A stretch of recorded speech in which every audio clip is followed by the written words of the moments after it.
Welcome to Latte with a Lawyer, a podcast dedicated to bringing you the stories of some of America's most successful lawyers, figuring out what makes them tick, how they creatively solve problems, and how others aspiring to be them can follow in their footsteps. Okay, guys, welcome to another episode of Latte with a Lawyer. I'm your host, Jonathan Brickman, and this morning we have with us Brett Trembly. He's an interesting guy, so we got a lot to talk about here today. Welcome to the show, Brett. Thanks for having me, Jonathan. This is my first podcast where I'm just wearing a hoodie, and I'm so excited right now. You know, it's less than 70 degrees here in South Florida, and we only get a few days like that per year. So here I am, Latte with the Lawyer. I'm very cozy today. Good deal. Yeah, no, listen, I was excited to wake up this morning. I walk my dog every morning at 6:30 in the morning. It was like 60 degrees. Holy hell. Yeah. That doesn't happen too often. Yeah, I know. It feels so nice for a change. Oh, man. So before we get started here, Latte with a Lawyer, what's your morning beverage of choice to get going? So I don't drink caffeine, but I drink a tea called Rooibos. It's naturally decaffeinated. It's out of South Africa, but it's really flavorful. It's a little bit nutty, so it's kind of like the closest tea to coffee. And I did a lot of research trying to find a tea that was decaf and also close to coffee, and that's what I came up with. It. So it's spelled Roobois. I'm gonna Rooibos. Rooibos. Yeah. My son's a tea drinker. I'm gonna look that one up. Yeah. How do you buy it? How do you get it? I just buy the K cups on Amazon. Okay. Excellent. Yeah. Cool. Yeah. Excellent. Where are you from? With Trembly, it sounds like a Canadian name. Are you Canadian? Originally back in the 1500s, my great uncle tracked us back to France. But we've been there's a Trembly Point in New Jersey. Like we've been here since the 1600s. So yeah, but I grew up in New Mexico and now I live in South Florida. Oh, okay, very good. Good. Yeah. So I know you're a lawyer and you practiced law at one point, and you have a bunch of other things going. So tell us about what you do and anything you want to talk about here. Of course. Well, I still have a very active and growing law firm. It's called Trembly Law Firm. It's in Miami, but soon it'll be Tampa and some other places. We've got, depending on the day, and I say that jokingly, but lawyers, come and go very quickly since the pandemic. Sure. So 11, 12 lawyers at the firm, 35 total people. And I don't physically type out documents anymore. So I'm not actively running cases. By the way, it's a business, corporate, and litigation and franchise law firm. So we and employment defense, we basically do whatever business owners need. We represent entrepreneurs, corporate, work with in-house counsel and trying to fill that gap where, you go with big law and it's a different feel, but you want a lot of our lawyers have that experience. And so you want that personal touch, the attention on your case, and to feel, like a case, but not have to pay the $1,500 an hour big law rate. So that's the niche that we fill here in this market. And we just love working with business owners and entrepreneurs. So you're on the defense side though. You're working on the defense side mainly. Is that true? Well, yeah, I mean, in commercial litigation, though, we have to bring suit quite often if somebody's money didn't move where it needs to move. But in terms of representing employers, absolutely, we would represent the employer in a lawsuit that's brought by somebody who claimed to have worked overtime or what have you. So I spend. Yeah. Go ahead. I was just gonna say, what's the bulk of your practice? Is there a core? Commercial litigation. We do a lot of litigating, and then our general counsel program, we represent over 250 business owners as their outside general counsel. So outsourced. Yeah, well, in other words, if you have a business that's $10-20 million business, you don't really have the need for full-time in-house counsel. Yep. To pay them $250,000 plus when you employ somebody. Yeah. Paying us, a fraction of that on an as needed basis, that has been really great relationships for us and really good for our growth. Excellent. That's excellent. Yeah. That's cool. And what's the plan? So you're out of the day-to-day. Yeah. So Yeah. So we spent 3 years building up our leadership team. We use a system called Traction. A lot of people are familiar with that now. And we have a leadership team. We have a managing partner. I spend 1 day per week in the law firm. Every Thursday, I'm at the business, having a good time, making things happen, get a lot of energy from being there. But in fact, most of our team is only coming in 1 day per week. That's a fascinating fallout from the pandemic. Is we tried to get people back in house, and we had a revolt, and not that you want to make all your decisions based on what your team is saying, but you also want to, listen to them and take the feedback. And with the turnover, the market is what it is right now. People like to work from home. So it's interesting. Three days out of the week, our offices are pretty empty. So, but anyway, my time is spent 80% or 4 days a week on Get Staffed Up, which we do virtual staffing for lawyers. Okay. So yeah, let's talk about that. Talk about that business and how that got started. Yeah. So late 2018, my now business partner, he's also a lawyer.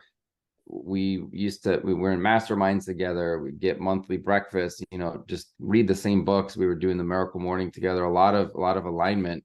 And we had been running a bar association together to great success. And he found out about offshore staffing. And at the same time, I was already running with this thing I was calling the hiring pros, because I wanted to help people learn how to hire better. So we just had a lot of conversations about, what to do, and decided to do this business together. That was in 2018. And, the pandemic really benefited us. Yeah. Obviously, I wish it would have never happened, but it pushed the legal field forward 10 years in terms of virtual capabilities. And we were already set up. Now it seems like everybody and their mom is trying to, have a virtual staffing company, right? But we're pre-pandemic, and we had the infrastructure to really handle the growth that we needed to help lawyers with. So what we do is we recruit out of Latin America only, because the time zone, the education, the English, you get really good client-facing skilled people in Latin America. Most staffing companies are out of the Philippines. And so that's our biggest competitive advantage. And I can talk more about it No, I'm interested to hear that.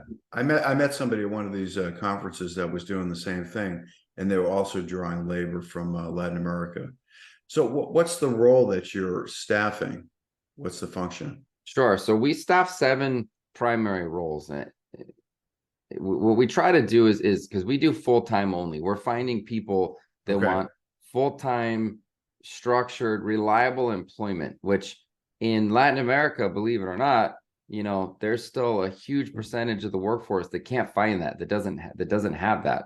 And so when you go on like Upwork or Fiverr and you're looking for project-based work, people sometimes say, "Oh, I got all these VAs." Well, that's just a project, that it's not real employment. So what we do is we're filling traditional roles in a law firm that are hard to staff, that have high turnover, and that, frustratingly, you don't want to pay 80 grand to a receptionist, but here in the US, but a receptionist, they're not going to be able to live off of 20, 30 grand anymore. So we do executive assistants, we do intake coordinators, we do receptionists, we do marketing assistants, we do what we call billing assistants, client happiness coordinators, and legal assistants.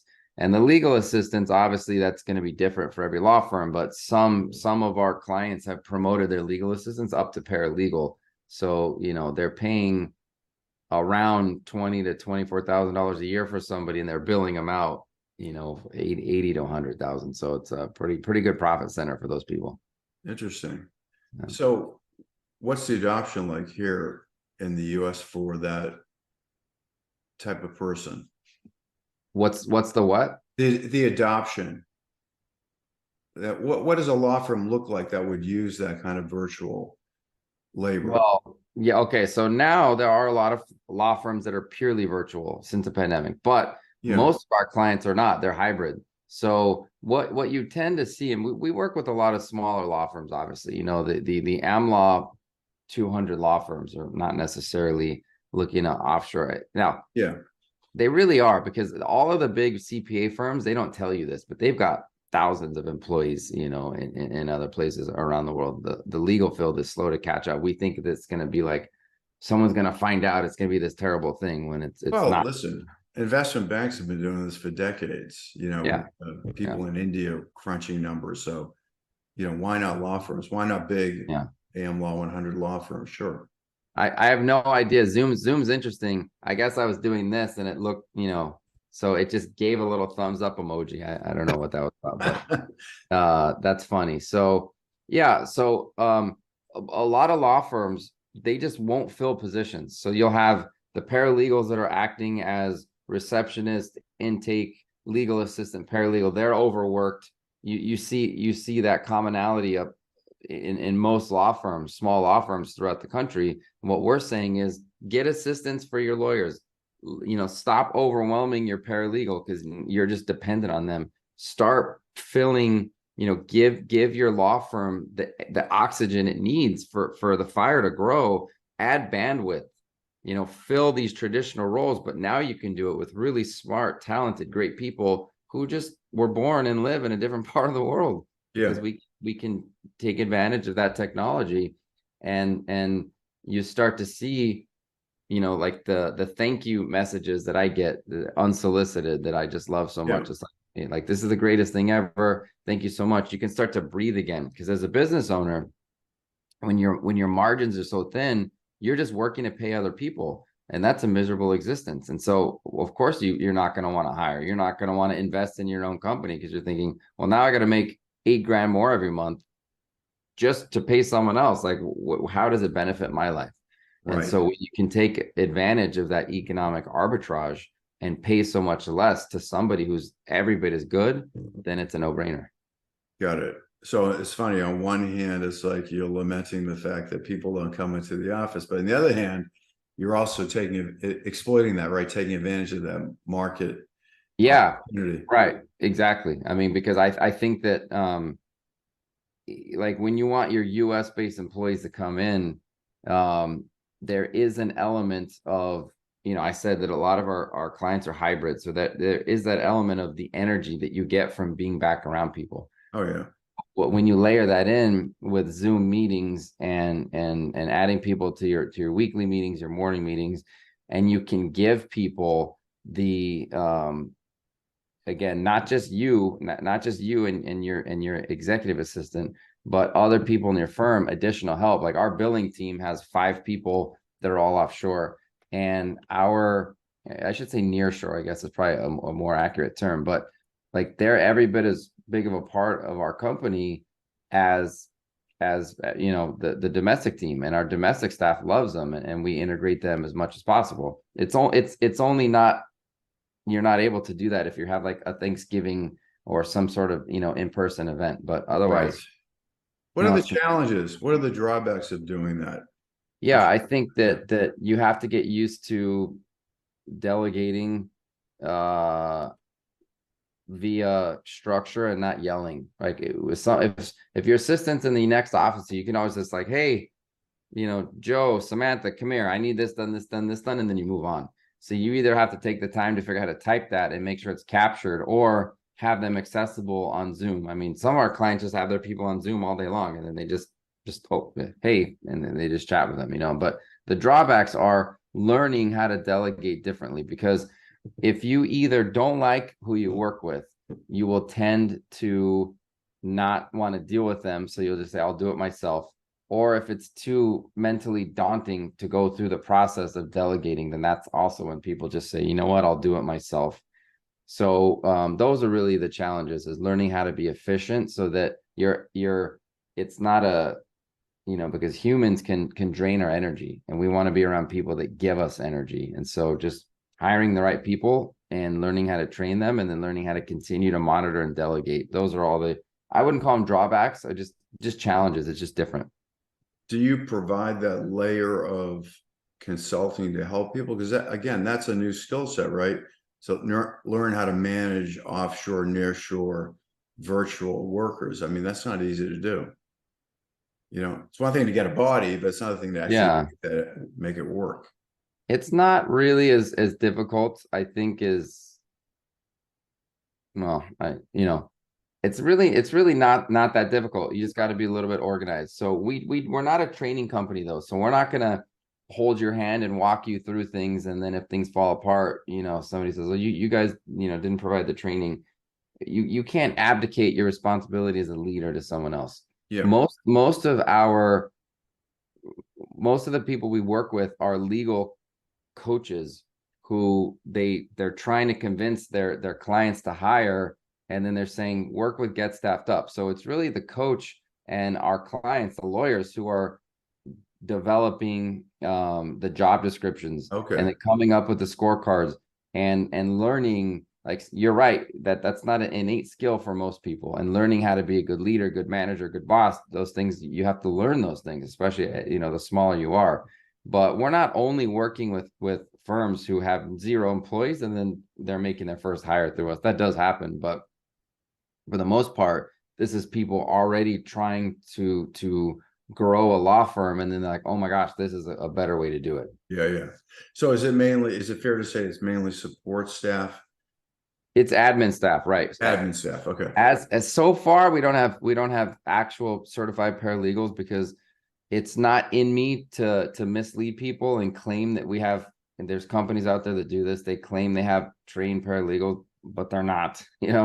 And so but we're working on a solution for that. So I'd say in the next 12 months, you'll see us roll that out. Okay. So you want to go up the food chain a little bit. Yeah. Yeah, because people ask about paralegals. It does, happens all the time. Yeah. Okay. Interesting. So, I mean, that's the main focus of your day these days, right? That business as opposed to, okay. Yeah. Interesting. Yeah, no, I've met people that are trying to do the same thing. And you're right. Most of it, I've used people from the Philippines myself personally. Yeah. And it was not as good an experience as I had hoped. Yeah. Well, and I can chime in there, Jonathan. Yeah. One of the reasons could be you may not have been ready to, and I say you as like a general sense. No, I get it. Yep. It's like when you try to ride a bike for the first time, it depends how old you are, depends the type of bike. Because I have 3 kids and I've had to teach them all. Like, some bikes are easier to learn on others, right? But there are people that try to ride the bike the one time, it doesn't work out.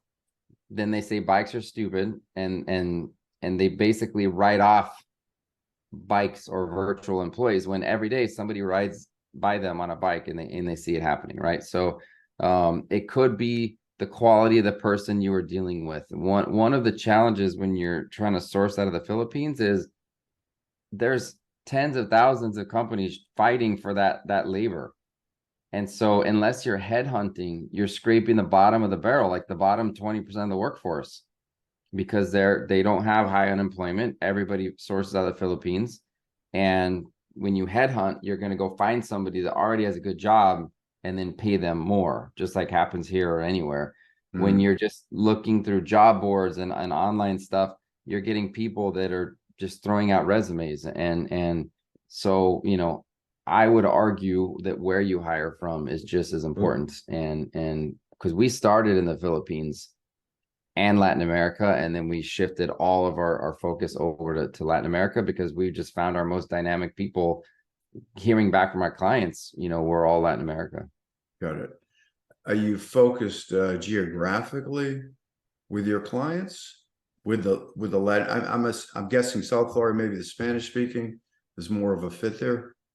I mean, just because we're in South Florida, we do have a lot of clients in Florida, but we've got, we've got over, we're approaching 1,000, what we call staffers, placed full-time with lawyers, right? Okay. They're spread out all over the country.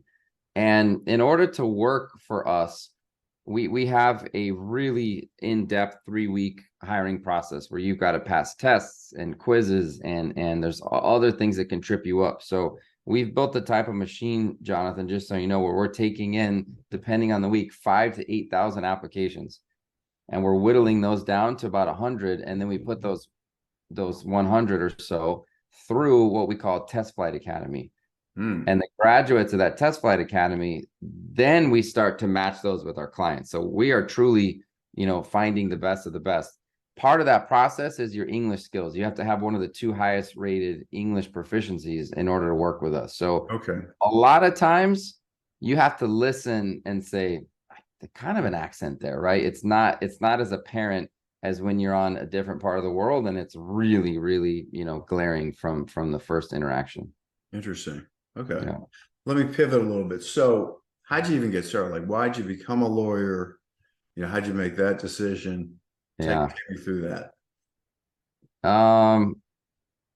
I had, so when my parents are still together, my father had purchased the family jewelry store from his father, right? We had it's called Trembly's Jewelry in a small town in New Mexico. So and then my parents got divorced, and my dad shifted gears and sold it when I was 10. But for the first 10 years of my life, that was my identity, right? And it was like, I was always very entrepreneurial. I was the guy who was the kid who was selling donuts at the parades and coffee, and I was making my own money and paying my way through things. So I always knew that I would be in business somehow. I had ways of making money in college, etc. But I also wasn't ready to grow up after college, and I thought law school would be a fun way to spend another 3 years. Frank, like, just being honest, I wanted to continue. Seems like there are better ways to have fun than law school. No, I mean, I went to University of Miami, and when you grow up in New Mexico, it's like, what's not going to be fun about that? I really enjoyed my 3 years. I had a blast. And then in law school, because I still didn't know if I was gonna be a lawyer. But I started doing mock trials, and I loved it. And so, that was my path as a young litigator. Okay. But you moved away from that. So at some point you were more interested in being an entrepreneur, I would imagine, than being a lawyer.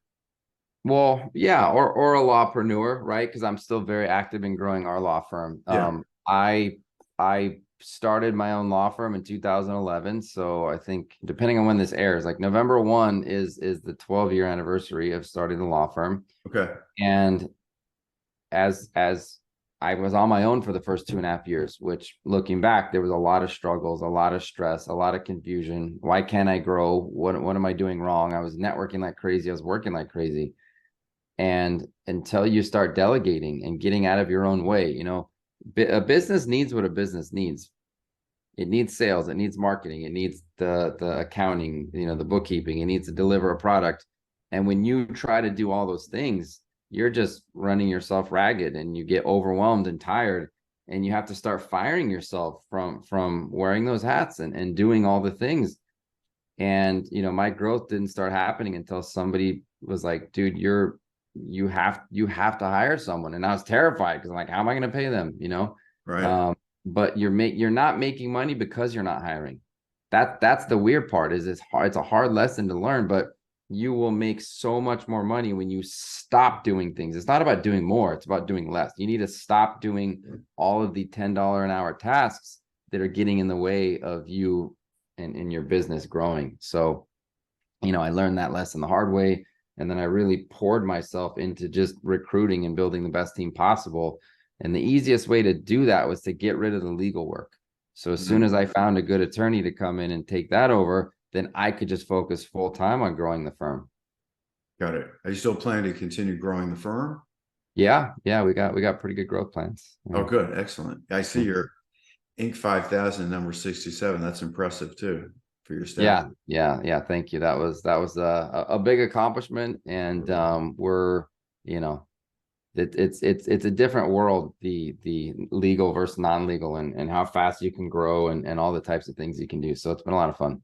Yeah, no, it's interesting. I mean, I talked to a lot of attorneys, and they're definitely turning the corner on like actually running the business as opposed to being a lawyer. So you can see that happening, and you're obviously you're on the front line of that, doing that and encouraging that. So yeah, lots of organizations around the country. I'm sure you know them.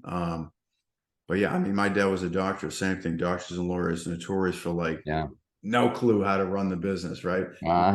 Trade, but they didn't know how to get out of the way to let it grow. Yeah, exactly right. Right. So, but and you got a book, right, that you wrote? So published this book earlier this year, a few months ago. It's called 24 Months to Freedom. And what I do, it's a roadmap of I talked about the 7 positions, when to hire them, in what order, what you can expect your revenues to do, how much you'll make from each hire, how much it's going to cost you. It's got some pretty cool anecdotes in there. It's got testimonials. Look, this is my second book. My first book, it was on the law side, right? I don't really talk about it very much, right? It wasn't that proud of it.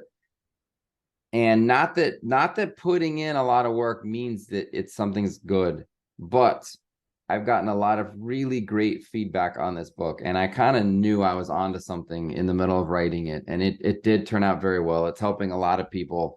And so, I try to get this book in as many hands as I can, because when I do, good things happen. Yeah, good. Excellent. That's excellent. So what would your advice be for somebody that was thinking about a law career based on your trajectory, what you've done? Based on what would your advice? Someone starting out and thinking about a career in law, what would you tell them? You have to, and it's not easy when you're younger, but you have to really be honest with yourself, which I've learned is so hard for people to do, because we try to protect ourselves by not dreaming too big, because we don't want to let ourselves down and feel bad. But if you love practicing law, then that's what you should do. If you love creating a beautiful estate plan, or keeping someone out of jail, or helping an elderly person who's been taken advantage of, whatever type of law you're practicing, then be good at that. And if you have a little bit of the entrepreneurial bug, just partner with someone, let them run the business, and you focus on the law, or work at a law firm. If you don't need to follow traditional career paths where you just graduate, try to go work for a big firm, etc. But so many people just go through year after year just because they have a paycheck, and they're not stopping and saying, what do I really want out of this? What am I doing? And so my advice is not follow a particular path. It's take time, create time in your life where you can step away and say, is this really what I want to do? Because time you never get back. And it's sad to see somebody year after year and with the same business that looks the same, and you can tell they're miserable, but they put on a good face, and then life just happens, right? So it's never too late to change course and to do what you really want to do. Yeah, excellent. That's great advice. So this has really been interesting. I love what you're doing. It's good stuff.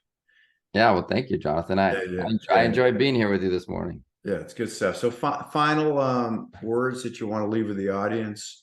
Well, yeah, if somebody wants the book, or they're just interested in what we do, even if they don't use us, but they're just interested in the model, we created a landing page. It's getstaffedup.com/latte with a lawyer, and there's a dash in between each word, latte with a lawyer. Yeah. So you'll have the links there, and there's a special discount if somebody does want to work with us, just for being part of your audience, Jonathan, on that landing page. Oh, that's awesome. Thank you. All right, good deal. Well, listen, for everybody, once again, Brett Trembly. I keep thinking like a Montreal Canadian hockey player. Unfortunately not, right? I never made it in pro sports, but what do you do? Okay. And this is sponsored by EmotionTrac. EmotionTrac is a legal tech platform, and it's designed to help litigators prepare for mediation and trials with our Insights platform. But anyway, thanks again, Brett. Really enjoyed it. A lot of fun, and I'll let you go. Thank you. Excellent. Have a good one, Jonathan. Thank you. All right.